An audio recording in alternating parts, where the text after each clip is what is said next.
The Industrial Revolution, 1750 to 1900, dramatically transformed life and work in Europe and the United States. During this time, inventors and their creations led the way in shaping a new society.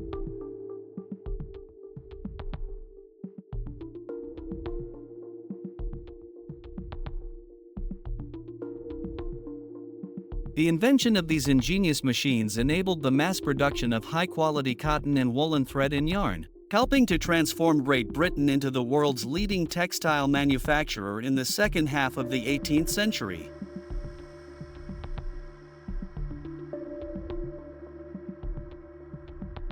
Around 1764, James Hargreaves, a poor and uneducated spinner and weaver from Lancashire, England, invented a new type of spinning machine that could draw thread from 8 spindles simultaneously, unlike the traditional spinning wheel that only used one. The idea reportedly came to him when his daughter Jenny accidentally knocked over the family's spinning wheel, and he noticed the spindle kept turning even as the machine lay on the floor. This inspired Hargreaves to create the spinning jenny, and he obtained a patent for it in 1770.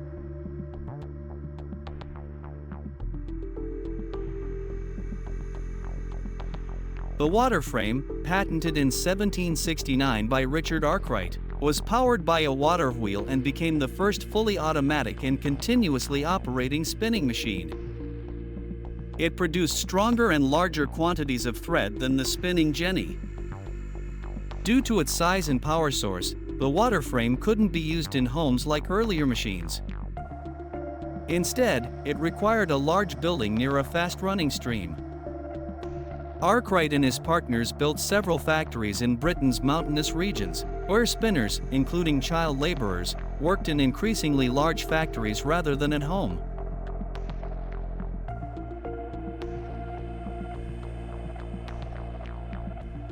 In 1779, Samuel Crompton invented the spinning mule, combining features of the spinning jenny and the water frame.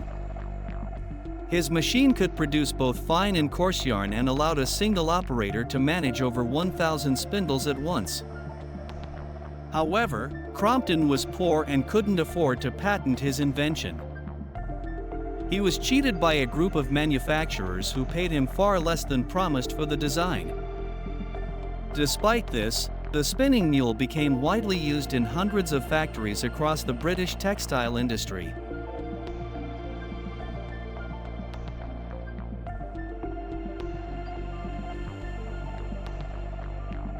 The steam engine, used in manufacturing and as a power source for ships and railway locomotives, significantly increased factory productivity and contributed to the vast expansion of transportation networks both nationally and internationally during the 19th century.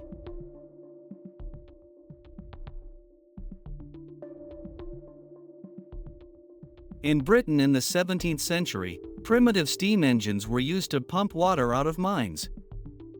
In 1765, Scottish inventor James Watt, building on earlier improvements, increased the efficiency of steam pumping engines by adding a separate condenser, and in 1781 he designed a machine to rotate a shaft rather than generate the up and down motion of a pump. With further improvements in the 1780s, Watt's engine became a primary power source in paper mills, flour mills, cotton mills, iron mills, distilleries, canals, and waterworks, making Watt a wealthy man.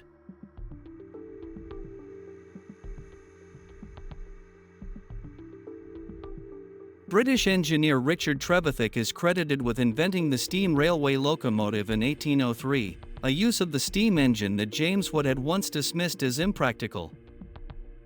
Trevithick also adapted his engine for use in barges and dredgers, and it generated more power than Watt's design by operating at higher pressures. His engine soon replaced Watt's less efficient design in industrial applications in Britain. The first steam-powered locomotive to carry paying passengers was the Active, later renamed Locomotion, designed by George Stephenson, which made its first run in 1825. In 1830, Stephenson and his son designed the rocket for a new passenger railroad line between Liverpool and Manchester, achieving a speed of 58 kilometers per hour. In the late 19th century, two key inventions improved the safety and efficiency of steam trains. In 1897, American inventor Andrew J. Beard patented the Jenny coupler, which automatically connected railway cars, eliminating the dangerous task of manual coupling. Around the same time, Canadian-American inventor Elijah McCoy patented the McCoy lubricator, a portable device that automatically lubricated steam engine bearings while the train was in motion, allowing continuous operation without frequent stops for oiling.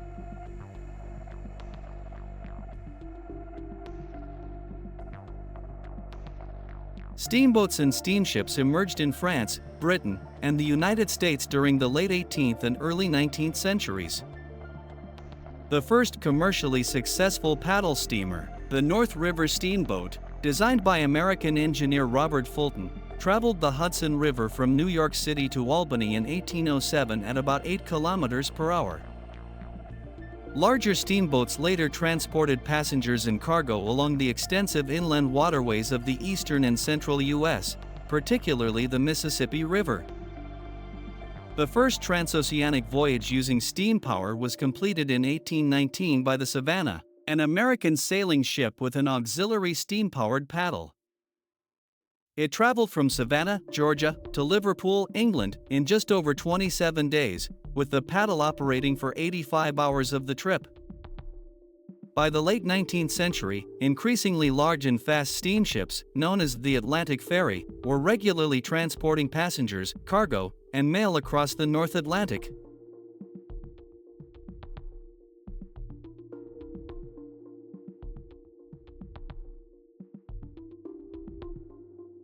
In the early 19th century, scientists in Europe and the United States studied the connection between electricity and magnetism, paving the way for practical uses of electromagnetic phenomena.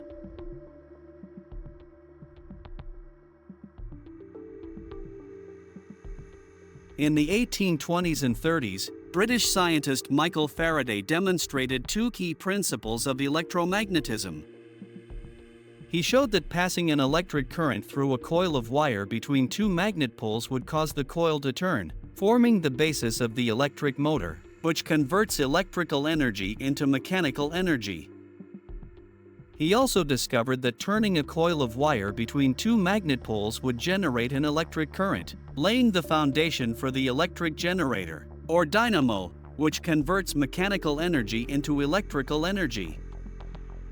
While motors and generators improved significantly in the mid-19th century, their widespread use relied on later innovations, such as electrically powered trains and electric lighting.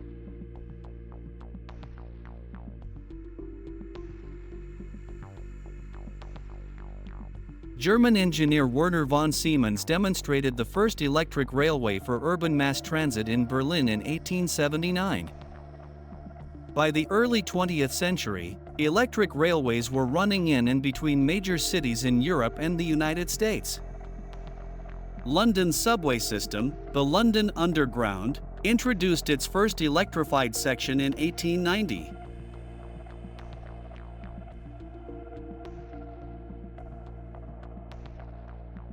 In 1878–79, Joseph Swan in England and Thomas Edison in the United States independently developed practical electric incandescent lamps, which produce light by heating a filament with an electric current in a vacuum or near vacuum. Both inventors filed patents, and their disputes were resolved in 1883 when they formed a joint company. Edison is often credited with the invention, as he also created the power lines and equipment needed for a practical lighting system. Over the next 50 years, electric incandescent lamps gradually replaced gas and kerosene lamps as the primary source of artificial light in urban areas, although gaslit street lamps remained in use in Britain until the mid-20th century. In 1881, American inventor Lewis Latimer patented a carbon filament that significantly extended the life of light bulbs compared to earlier designs. This innovation made light bulbs more efficient and affordable, helping to accelerate the widespread adoption of electric lighting.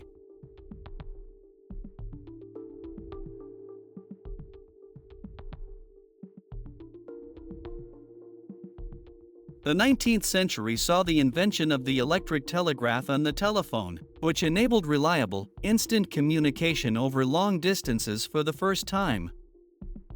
These innovations had an immediate and lasting impact on commerce, diplomacy, military operations, journalism, and everyday life.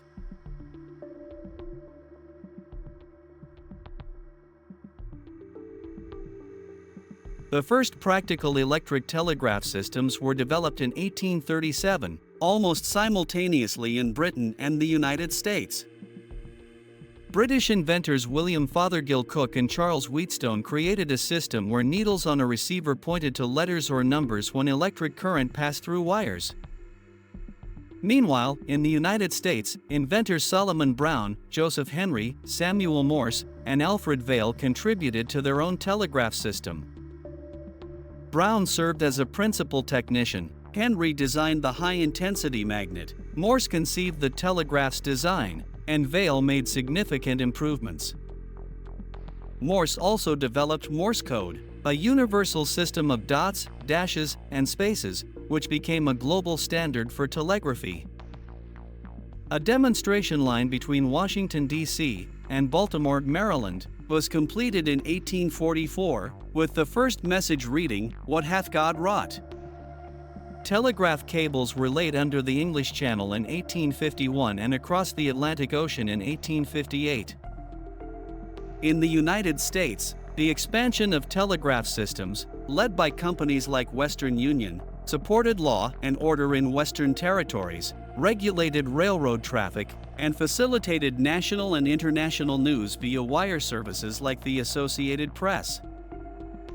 In 1896, Italian physicist Guglielmo Marconi advanced wireless telegraphy, which became crucial for military applications in the 20th century.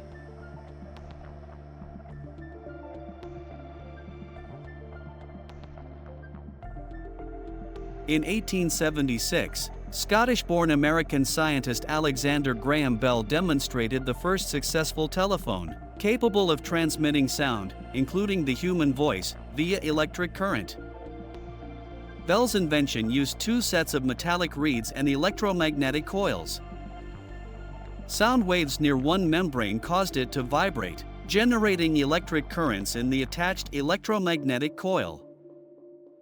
These currents traveled to a second coil, causing its connected membrane to vibrate and reproduce the original sound. Bell's historic first call took place on March 10, 1876, in his Boston laboratory, where he famously summoned his assistant, Thomas Watson, with the words, "Mr. Watson, come here, I want to see you." While Bell is credited as the primary inventor of the telephone, American inventor Lewis Latimer played a crucial role in its development by creating high-quality patent drawings for Bell's application. Initially viewed as a luxury for the wealthy, the telephone became a widely used household device by the mid-20th century, with billions in use worldwide.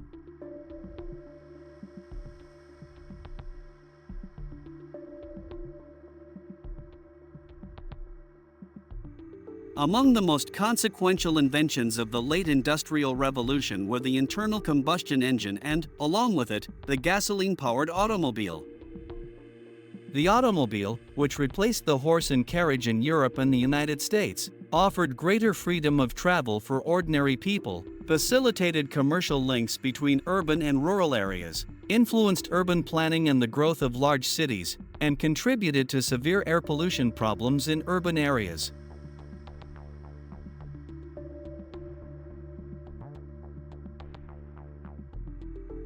The internal combustion engine works by burning a compressed mixture of air, oxidizer, and fuel inside the engine, with the resulting hot gases driving components like pistons or rotors. The first commercially successful engine of this type, powered by coal gas and air, was built in 1859 by Belgian inventor Etienne Lenoir. Although initially inefficient and costly, the engine was significantly improved in 1878 by German engineer Nikolaus Otto, who developed the four-stroke cycle, induction, compression, firing, and exhaust. This design became the foundation for modern gas-powered engines, which soon replaced steam engines in smaller industrial applications due to their efficiency and ease of use. In 1885, German engineer Gottlieb Daimler created the first gasoline-powered internal combustion engine, also based on Otto's design. A few years later, Rudolf Diesel developed a more efficient internal combustion engine that ran on heavy oil instead of gasoline.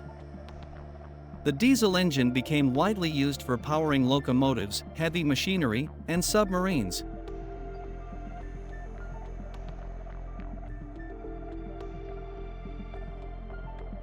The gasoline-powered engine, with its efficiency and light weight, was ideal for light vehicles.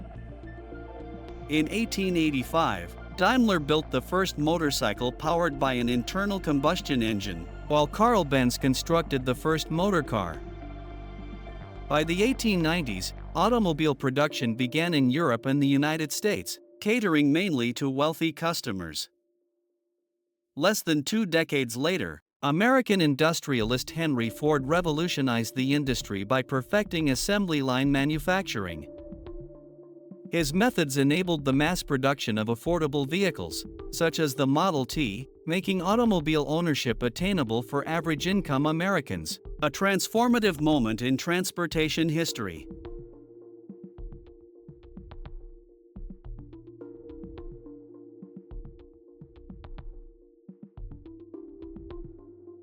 Advances in farm machinery, along with chemical and agronomic innovations, transformed agriculture into a high-yield industrial enterprise during the Industrial Revolution.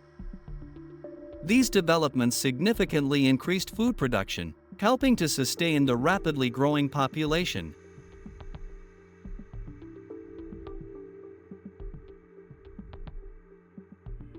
In 1837, John Deere revolutionized farming with the invention of the steel plow, which was lighter, stronger, and more efficient than earlier iron and wooden versions. Its sharp point and smooth surface reduced friction, making it easier to break up the dense prairie soil of the American Midwest. This innovation allowed farmers to cultivate more land with less effort, boosting crop yields and facilitating westward agricultural expansion. By the 1850s, Deere's company was producing over 10,000 steel plows annually, transforming U.S. farming.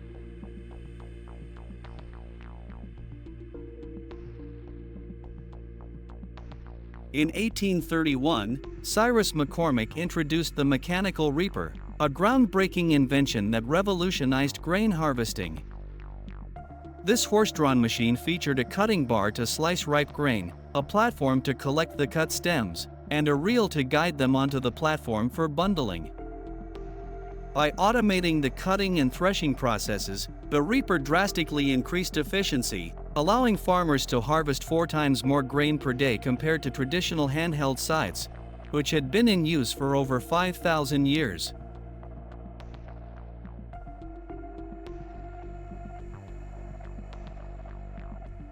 Norbert Rillieux, a chemist and inventor, transformed the sugar industry with his invention of the multiple effect evaporator, patented in 1846. This innovative device used steam heat and vacuum chambers to boil sugar cane juice in stages, efficiently removing water while preserving sugar crystals.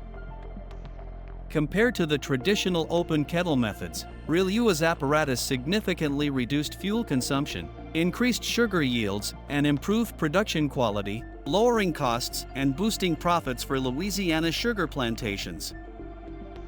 His groundbreaking contributions to industrial heat transfer and steam technology paved the way for advancements in chemical processing, pharmaceutical manufacturing, food and beverage production, and wastewater treatment, with his refining process still in use today.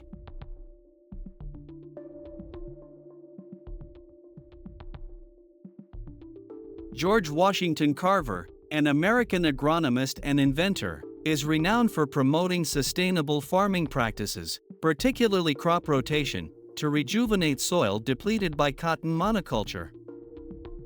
By advocating for nitrogen-fixing plants such as peanuts, soybeans, and sweet potatoes, Carver helped restore soil fertility while diversifying agricultural outputs. Through his innovative research in synthetic production, he developed hundreds of practical applications for these crops. For peanuts alone, he created over 300 products, including substitutes for milk and oil, as well as materials like paper and wood stains. Carver's work provided affordable solutions for impoverished farmers and significantly reduced Southern agriculture's dependency on cotton, fostering economic resilience in the region.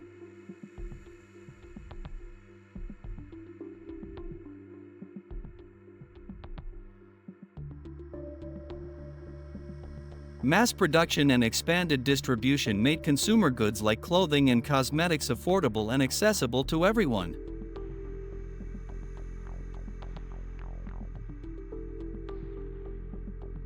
In the 1840s and 1850s, Elias Howe and Isaac Singer patented sewing machines. Howe created the first practical sewing machine using lock stitching, which could produce 300 stitches per minute, far faster than the 40 to 50 stitches a seamstress could make. However, it could only sew in a straight line. As technology improved, garment factories could mass-produce affordable clothing for the public. The sewing machine later became a common household item, promoting self-reliance.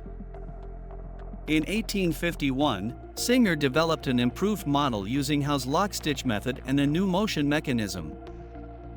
After a lengthy legal battle, Howe regained his patent rights in 1854 and received royalties from all U.S.-made sewing machines.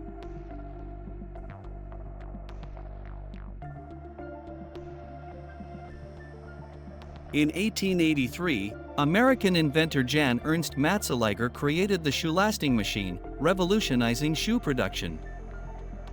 Before this, shoes were individually crafted by skilled artisans, limiting their availability and cost. Matzeliger's machine could produce 150 to 700 pairs of shoes per day, compared to just 50 per artisan, making affordable, mass-produced shoes widely available.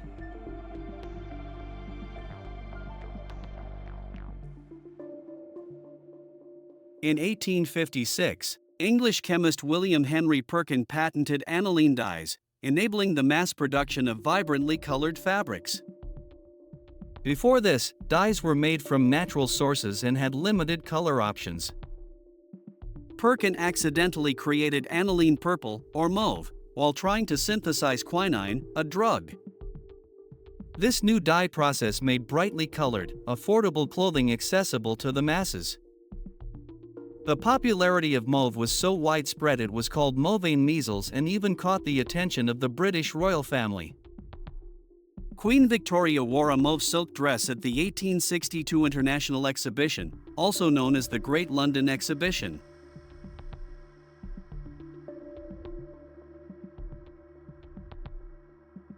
In the early 1900s, Madam C.J. Walker, born Sarah Breedlove, created a line of cosmetics and hair products for African American women, focusing on pomades and shampoos. Through clever marketing and by training a network of over 25,000 sales agents, she built a business empire that extended from the United States to Central America and the Caribbean. Walker's success helped transform cosmetics from small-scale production to mass-market consumer goods. Thanks for watching. The Industrial Revolution, 1750 to 1900, dramatically transformed life and work in Europe and the United States, with inventors and their innovations leading the way to a new society. Don't forget to like, comment, and subscribe for more insights into history's game changers. See you in the next video.